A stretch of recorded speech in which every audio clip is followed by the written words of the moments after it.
Dark Souls 3 is the final game in the Souls series by From Software, and it's kinda hard. It's got like dragons in it, knights, books with ghost arms. Whatever this thing is, you get to play as a wafer cookie with a sword doing something. I don't know, it's pretty stupid. But before we get too far into this, I want to say this video has spoilers.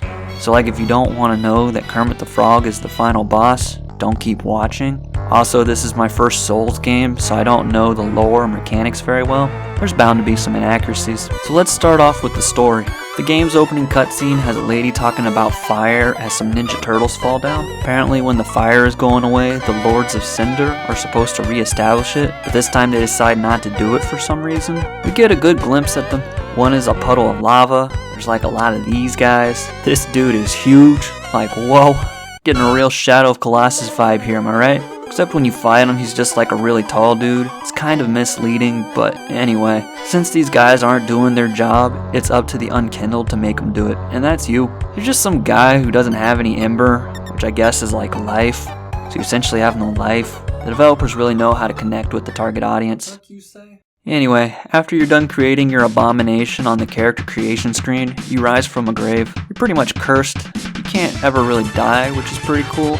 But no one you talk to really respects you for it. They just say you're worthless and shit. But they just sit in the same spot all game, so I don't know what they're so proud of. You bounce around from a few different locations, pretty much just killing things for the sake of doing it. Sometimes it'll be crabs just hanging out. Sometimes it'll be sleeping guys. Sometimes it'll be tree hemorrhoids. I'm really getting the vibe here that maybe you're not so great of a person. Occasionally you'll find some people to make friends with and they'll go hang out in the shrine and sell you stuff. Of course you can kill the big bad guys from the start cutscene and put the remains on these chairs if you want, and then you fight a pile of sticks or something. There's a few different endings you can have, but from what I saw on YouTube, the endings aren't that different or that interesting. Maybe the meaning is just lost on me. And that's pretty much it. There isn't much story to be seen unless you want to read item descriptions that give you some lore. Maybe people who have been with these games since day one can get a better meaning out of all this, but I didn't really care too much about it. The combat kept me busy.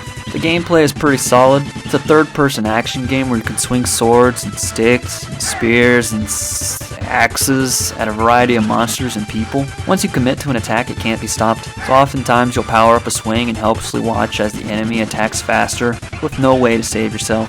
Thankfully, most of the time enemies telegraph their attacks so much they're basically saying, "Watch out, here I come," giving you plenty of time to react. You can use your shield to block or parry for a powerful counterattack. You can jump backwards like a lady who just saw a mouse, or you can roll.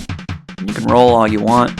I rolled so much in this game I thought I was playing Super Monkey Ball for a while. Rolling is really effective because it gives you invincibility frames, which pretty much just means you can't be hurt while you're tumbling around. But it only works sometimes, depending on how much you weigh. And this isn't a fat joke. The game has a percentage of how much shit you can hold, and the higher the percentage is, the less effective your rolls are. If you're like at 70%, it's called fat rolling, which pretty much means you just lay down for a second. The ideal way is to stay under 50% so you can grab some of those sweet invincibility frames. But this means you'll have to wear lighter armor, making it more likely you'll die. There's also stamina you have to worry about. Your character has asthma, so if you roll around or attack too much, you'll have to take a breather. This leaves you open to attacks, and depending on how hard the enemy attacks you, you might not be able to block with your shield. So this makes every encounter a balancing act as you try not to get overzealous with your swinging and rolling, as if the game wants you to think about the combat instead of being slap happy like you're some kind of walking weed whacker. And this method of thinking is amplified with bosses. A typical boss fight involves getting killed by some overpowered bullshit while the mantra "get good" goes through your head, as if you can just go down to Walmart and buy a 12-pack of good for like $4.99 or something. But eventually you learn the boss's attack patterns and it's just a matter of timing to win. Sometimes, like with Yum, the taller than average guy, it takes like 45 minutes straight to beat him because he doesn't take damage all that much. So dying 40 minutes in is really frustrating. Maybe it's just my weapon that sucks. I use the same equipment pretty much the whole game. I would have bought some new armor from the old lady, but for some reason Dark Souls didn't include a comparison screen. So you don't really know if your armor you're buying for 10,000 souls is better than the armor you have on until you buy it and then check in your inventory. And that's pretty bad design. Maybe I just missed it, but none of the options I have in the shop show comparative stats. So I don't know what the developers were doing. Maybe they're just going with the whole not telling you what to do thing that a lot of people like about Dark Souls, which is fine. But sometimes you have silly eureka moments 3/4 of the way through the game that you wish you knew earlier. For instance, your stamina recharges faster when your shield is down, or that burning bone shards and bonfires lets you get more apple juice in your flask, or that compared to some of the other giants in this game, this guy is pretty fucking tiny. Quick word on the functionality of the game. There are only a few bugs that I noticed, like sometimes dudes will bounce off of doorways indefinitely, or in some cases just get stuck in wide open areas. There's plenty instances of items floating after tables are broken and shit, and for at least one boss, if you run through the boss mist while bad guys are too close, you'll get stuck in the doors with no way to defend yourself. But other than that stuff, the game is pretty functional. Anyway, let's talk about the artistic design of the game.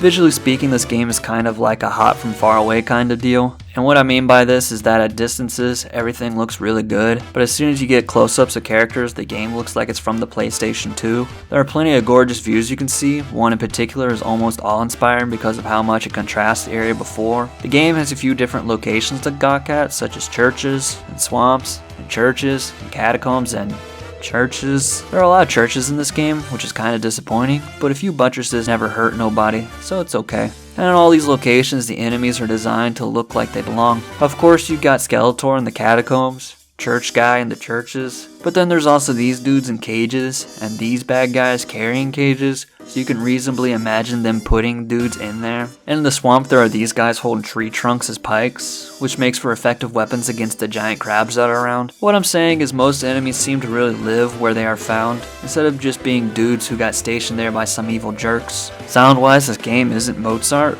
but that's mostly because there isn't much music in the game. But this intentional lack of music gives an eerie, quiet atmosphere that really makes you feel alone in the world. And this quiet is punctuated by orchestral tunes during climactic boss fights, as if giving you more gravity to the situation.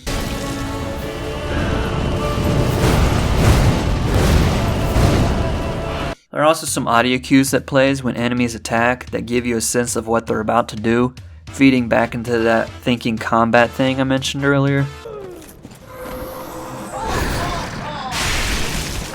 It's all pretty good. So now the big question, should I play this game if I haven't played the others? Well, yeah, I suppose. You'll be missing out on a lot of the lore and continuity of the story. That won't really hamper your enjoyment of the actual game part of the game. Mechanics wise, I've heard all the Souls games kind of function differently, so you're not missing anything you can't learn in the first few hours. I don't know how hard this game is compared to the others, so as long as you know you're going to die a lot, you should be fine. Overall, this game's pretty entertaining and lasted me about 40 hours on my first playthrough, minus a few glitches, frustrating moments, and for me, a forgettable story. Dark Souls seems to be a great send-off for the Souls series. I give it 8 illusionary wall messages out of 2 dragons. Who's this guy? This guy was napping, now he's all wide awake. Don't worry about that guy. That's what he said. Like, oh, wait a minute. I think we can both get out of this situation. Amazing. It's all about the tactical rolls. I can see that. Yeah, good one. You fucking did it. You fucking got me. Psych. Pistol up there does nothing. Your bloodstains all up there saying pointless. Like, what's the point of this? Go up there and shoot arrows, man. I ain't got no Why doesn't everybody fucking just use a fucking bow and arrow? It's a lot better than this stupid shit. Cause nobody likes arrows, they're pussy shit. Damn it. Oh yeah. Oh yeah. Alright. Hang on, let me drink my apple juice. Here we go. Come up in here. Ah, fucking missed. Oh boy. Now I'm tired because I was running. Can't swing my sword anymore. Take a breather. Hey, fuck you! Oh, he's done. Fuck it's it. over. Magic ass. Yeah, fuck it. You know what might be good here? What? A shield. Hey, I got a lot of shields.